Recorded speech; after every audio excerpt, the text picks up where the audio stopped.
না জেনে না শুনে তুমি আমার গলায় হঠাৎ ফুলের মালা পরিয়ে দিলে।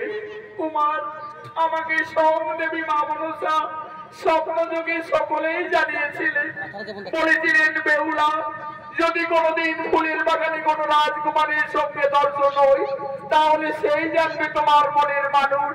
কুমার, তোমার পরিচয়? আমি চম্পকনগরের মহারাজ চাঁদ সদাগরের পুত্র নবীন্দর। কিন্তু তোমার পরিচয়? আমি নিজনী নগরীর রাজকন্যা পিতামর সাই সদাগর। আমি বেহুলা। সত্যি বেহুলা? এই ফুলের বাগানে দেখে প্রথম দর্শনে তুমি আমার মনোপ্রাণ করিলে হরণ, যেন তুমি আমার জন্ম জন্মান্তরের সাথী, ইহকালের পরকালের সাথী।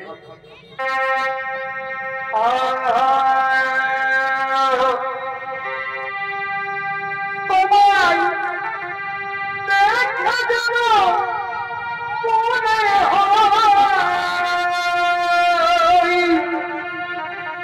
অনেক দিনের পরিচয়। তোমায় দেখা যেন মনে হয় কত দিনের পরিচয়। মানে মানে দেখিতে মন চায়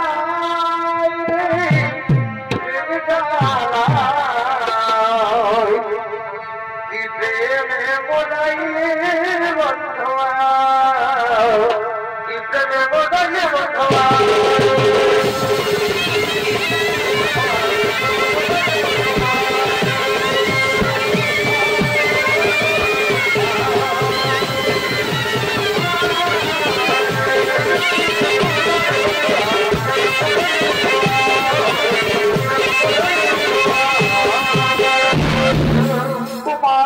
তুমি আমাকে জীবনে ভুলে যাবে না তো?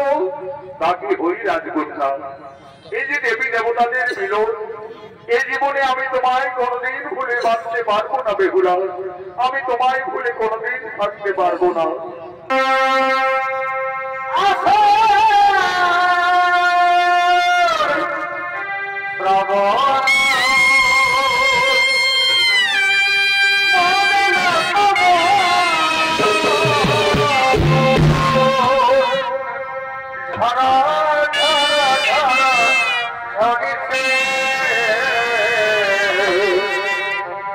তোমাকে আমার মনে পড়েছে,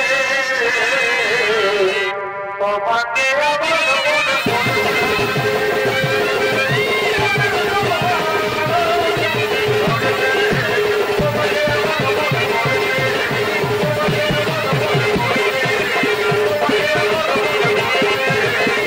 পড়েছে।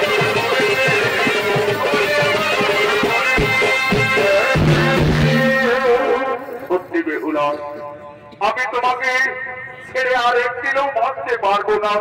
কুমার, আজ থেকে তুমি শুধু আমার বন্ধু, তুমি শুধু আমার।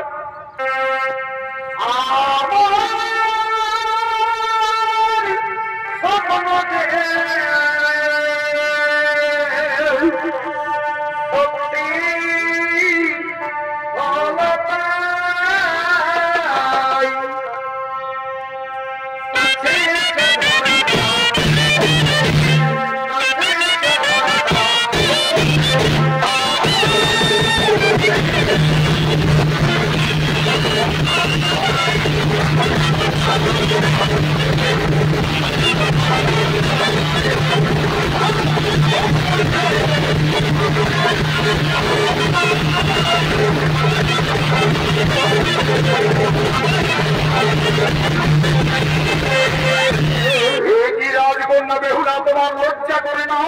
ফুলের বাগানে খেলতে এসে এক অপরিচিত যুবকের সঙ্গে প্রেম করো? মন্ত্রীবর, তুমি কার আদেশে এই ফুলের বাগানে প্রবেশ করেছো? তোমার পিতা সাই সদাগরের আদেশে আমাকে চারিদিকে দেখতে হয়, কিন্তু এই বাস্তুমঙ্গল নাগিনীদের এইভাবে কে হত্যা করলো? আমায় ক্ষমা করবেন মন্ত্রীবর। আমি চম্পকনগরের মহারাজ চাঁদ সদাগরের পুত্র নবীন্দর। আমি ভেবেছিলাম বেহুলাকে ওই বিষধর নাগিনী দংশন করতে যাচ্ছে, এই ভেবে আমি হত্যা করি। তুমি জানো না যুবক, আমাদের নিছনি নগরে সর্প হত্যা নিষেধ রয়েছে, আর এই অপরাধের জন্য আমি তোমাকে বন্দী করলাম যুবক। কোথায় সেনাপতি গো?